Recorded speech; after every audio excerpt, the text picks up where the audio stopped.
Olá pessoal, bom dia, tudo bem com vocês? Meu nome é professor André Carneiro e estamos aqui hoje, de fato, iniciando a nossa disciplina optativa Literatura Infantil. É um prazer muito grande estar aqui com vocês, porque essa possibilidade digital tem um lado muito benéfico, porque através dela a gente consegue atingir um número incontável de pessoas. Eu particularmente gosto muito do presencial, mas vamos lá, estamos aqui também experimentando essas modalidades que a tecnologia oferece e espero que os nossos encontros virtuais sejam bem proveitosos. Como eu tinha falado nos avisos anteriores, eu não sei se vocês repararam, a gente já tem algumas menções aqui na pagininha que se criou para o nosso curso, aqui na plataforma Moodle. No dia 27 de agosto, eu cheguei a publicar para vocês um tópico na forma de avisos. Eu coloquei o título de Primeiros Passos. Então aqui a gente conversou um pouquinho com vocês e eu disponibilizei na forma de arquivo o livro Felicidade Clandestina, da Clarice Lispector. Aí muitos devem se perguntar, por que o professor está disponibilizando um livro de contos adultos, sendo que a nossa disciplina trata de literatura infantil? É porque eu gosto muito desse conto que nomeia o livro da Clarice, o Felicidade Clandestina, é o conto Felicidade Clandestina. Ele é tão importante que ele dá nome ao livro. E vejam vocês, é uma narrativa muito bacana, interessante, que fala da paixão de uma menina pela leitura, pelos livros. E o livro em questão ali é o Rei Nações de Narizinho, do Monteiro Lobato, que é um livro muito importante aí dentro do nosso cenário da literatura infanto-juvenil. Aí eu gostaria muito que vocês fizessem a leitura do conto. Ontem, né, hoje eu estou gravando este vídeo. Hoje, se não me falha a memória, hoje é dia 14 de setembro. Ontem, no dia 13 à noite, eu postei algumas questões lá no Moodle para que vocês, depois da leitura, possam responder. E isso tem que ser mandado para mim até o próximo sábado, dia 20 de setembro. Tudo bem? Então são 6 questões que serão facilmente respondidas por vocês após uma atenta leitura do conto da Clarice. Então esse é o ponto que eu gostaria de esclarecer com vocês inicialmente. Uma outra questão tem relação com a dinâmica que nós vamos adotar aqui no nosso curso. Eu vou sempre postar avisos aqui no Moodle. Sempre postarei também vídeos meus, pequenos vídeos, com algumas instruções, alguns comentários críticos, enfim, elementos que eu possa considerar como fundamentais para a gente poder pensar essa ideia da literatura infantil, claro. Vocês podem considerar como mini aulas, tentarei não postar vídeos muito extensos, dentro desse molde aqui que eu estou gravando agora, né? Conversando com vocês e tudo mais. Todavia, também postarei vídeos um pouco maiores, como o que eu vou postar daqui a pouco. Daqui a pouco que eu digo, depois que eu conseguir concluir este vídeo, porque ele vai passar por uma edição ainda, aí demora um pouquinho, mas até segunda-feira a gente vai postar, até segunda-feira, no caso, amanhã, né? Volto a lembrar vocês, hoje é domingo, olha como que o professor gosta de vocês, trabalhando no domingo, hein?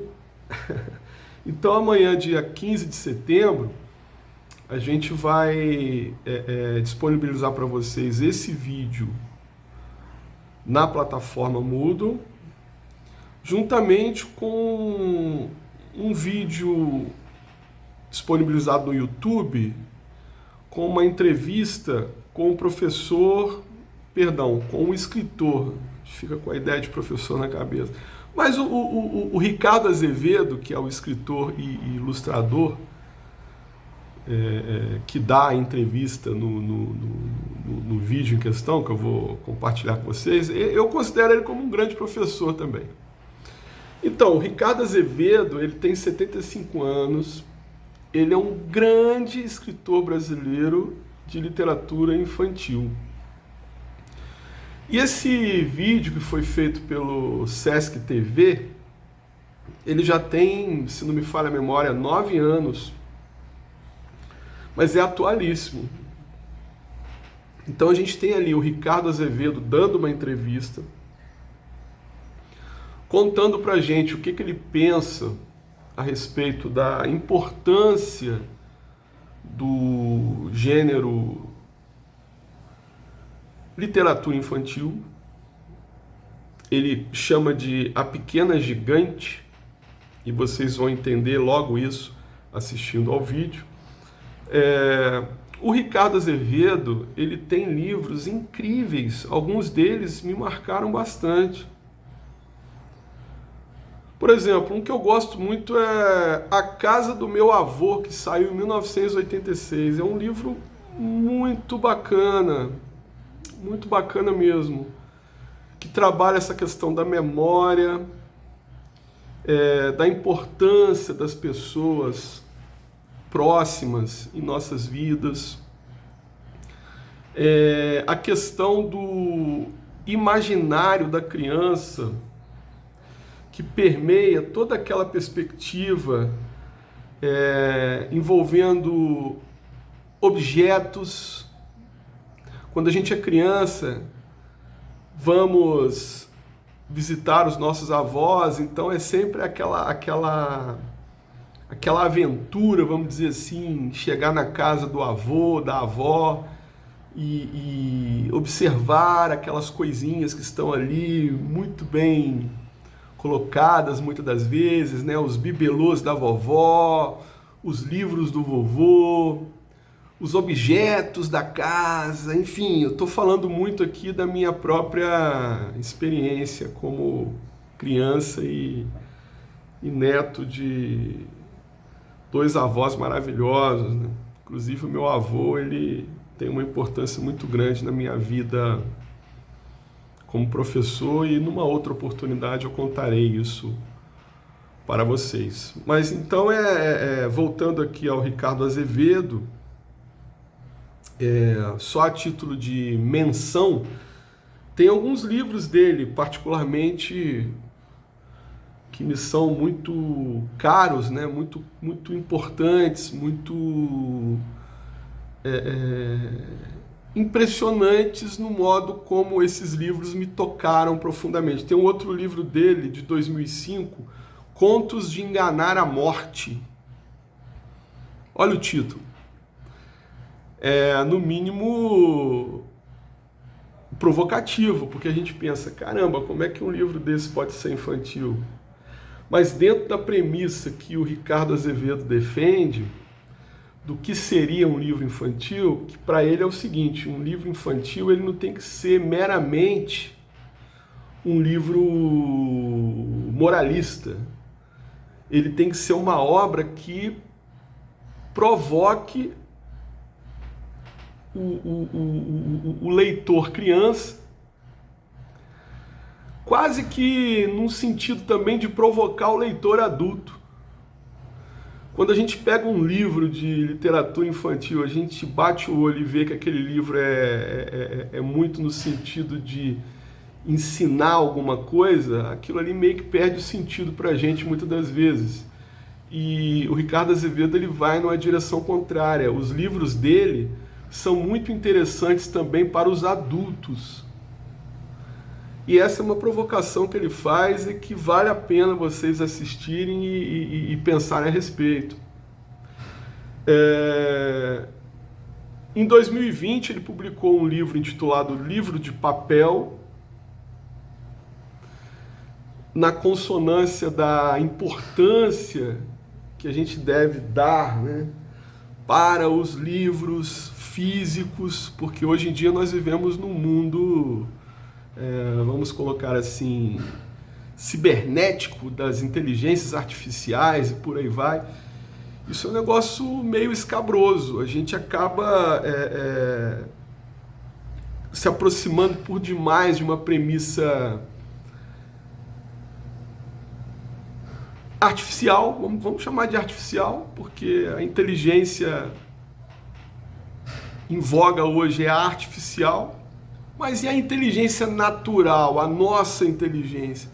De que maneira que a gente pode acarinhar essa inteligência?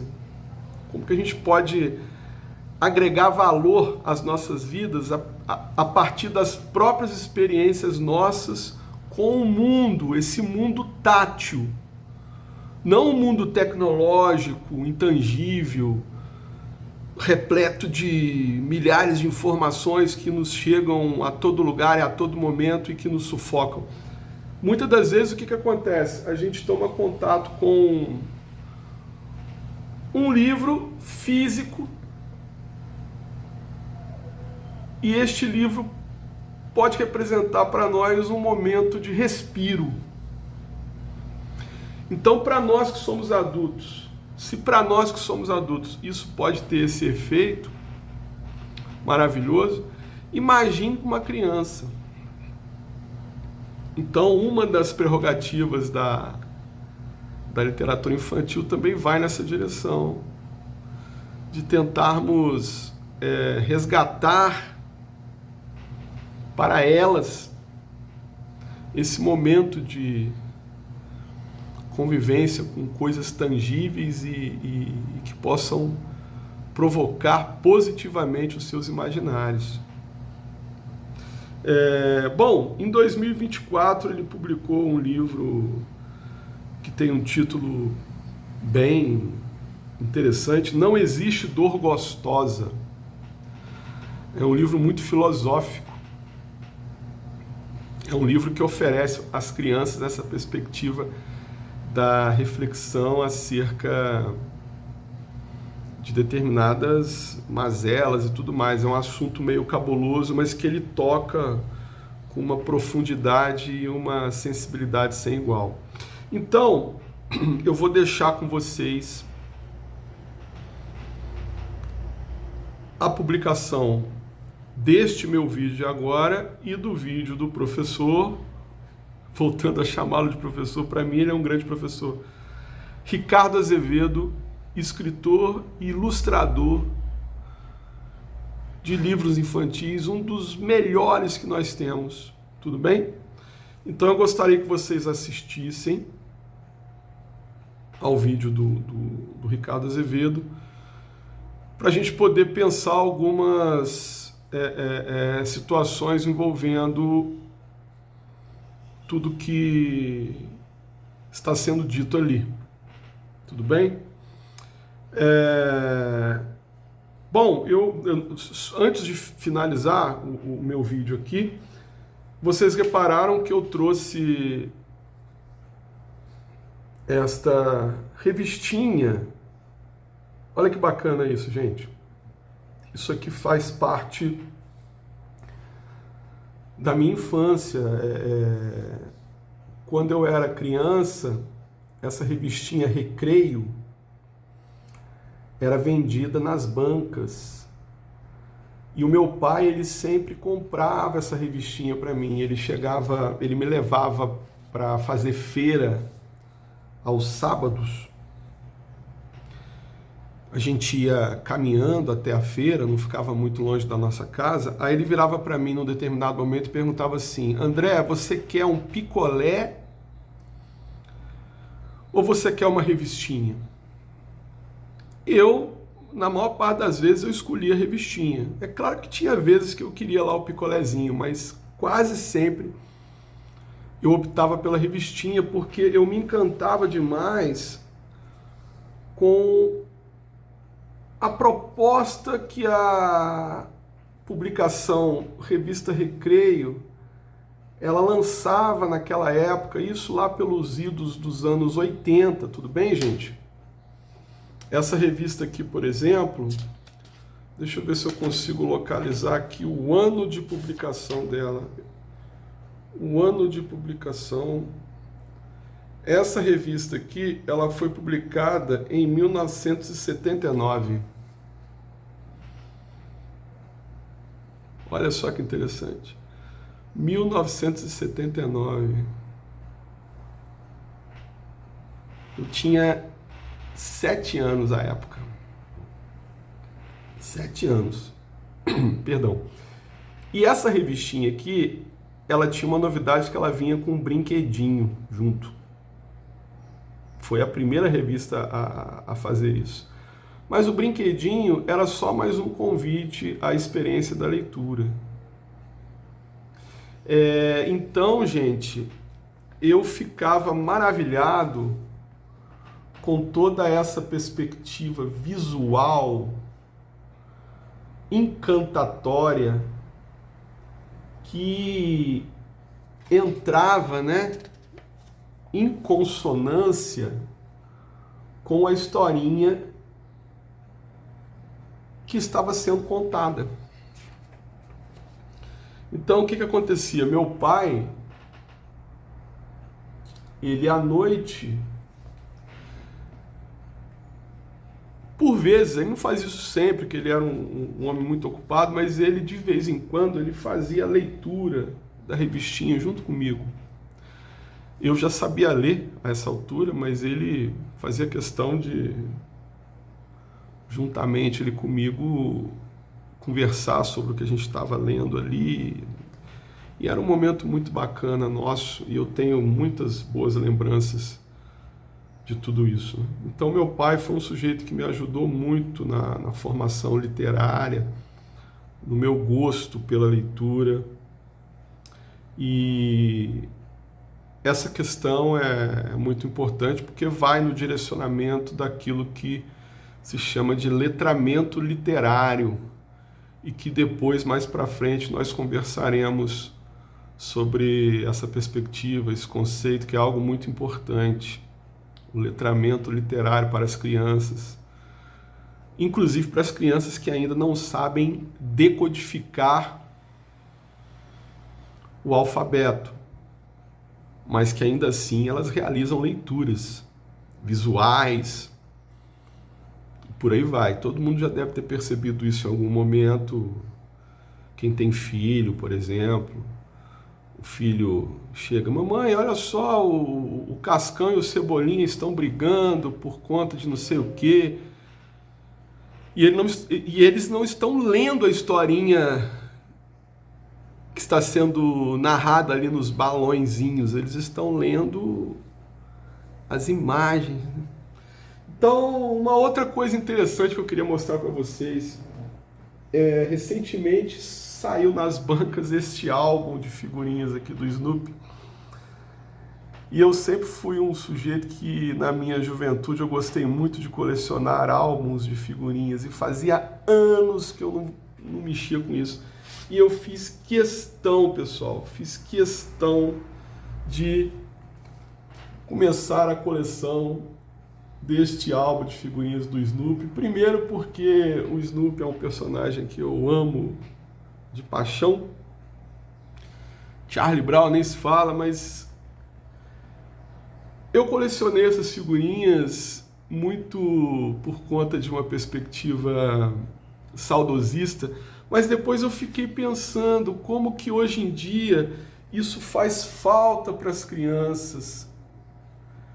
O contato com essa perspectiva de um albinho, de você ter as figurinhas e ir colando as figurinhas, comprar as figurinhas na banca, naquela expectativa do pacotinho, e você abrir o pacotinho e constatar: essa aqui eu tenho, essa eu não tenho, vou trocar e etc. Cola o cromo no álbum. O álbum normalmente ele vem com toda uma perspectiva de historinha também, de criação literária. A criança ela vai se jogando ali paulatinamente. Então, olha só, eu fiquei pensando, antigamente a gente tinha isso com muito mais facilidade e intensidade. Hoje em dia essas questões estão sendo meio que postas de lado por conta da imposição de uma ordem tecnológica que a tudo condiciona, como a importância advém da utilidade que aquilo tem. Se aquilo ali não tem utilidade, então não tem importância. Eu não vou perder tempo com determinadas coisas, porque isso não tem utilidade, isso não vai me agregar nada. Meu tempo é curto. Eu tenho que me dedicar só a coisas primordiais e para ontem. Por isso que a leitura ela tem que ser resumida. A IA ela já faz o serviço para mim de escrever as coisas que eu preciso, interpretar as coisas que eu necessito. Então, nós corremos o risco de estarmos caminhando para um momento distópico, na real. Distópico na pior acepção da palavra.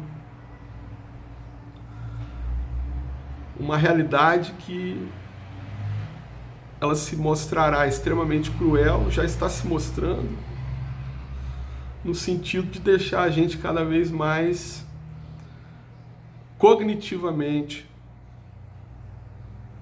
comprometido. Esse é o grande medo que eu tenho e que muita gente tem. Então, nesse sentido, a literatura infantil ela entra como uma espécie de antídoto,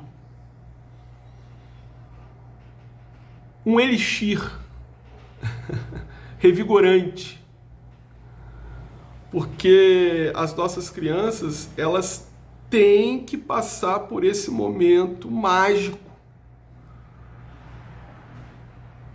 de valorização do próprio imaginário. E a literatura infantil ela entra muito nessa seara como uma espécie de bálsamo. Então eu gostaria de deixar todas essas reflexões com vocês hoje aqui,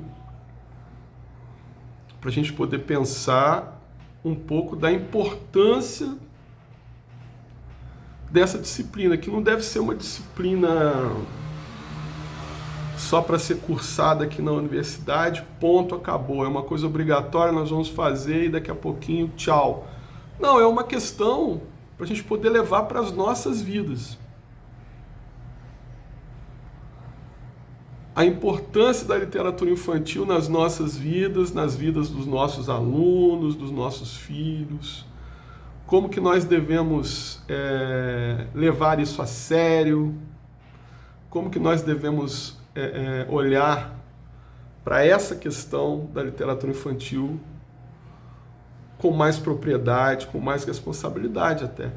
Isso não pode ser deixado de lado e é só mais uma questão aí da escola enfim, vou ligar a televisão ali para o meu filho para ele assistir um desenho e tá tudo certo. Não é bem por aí, pessoal. Então existe uma importância fundamental aqui. E é isso que eu quero que vocês reflitam junto comigo.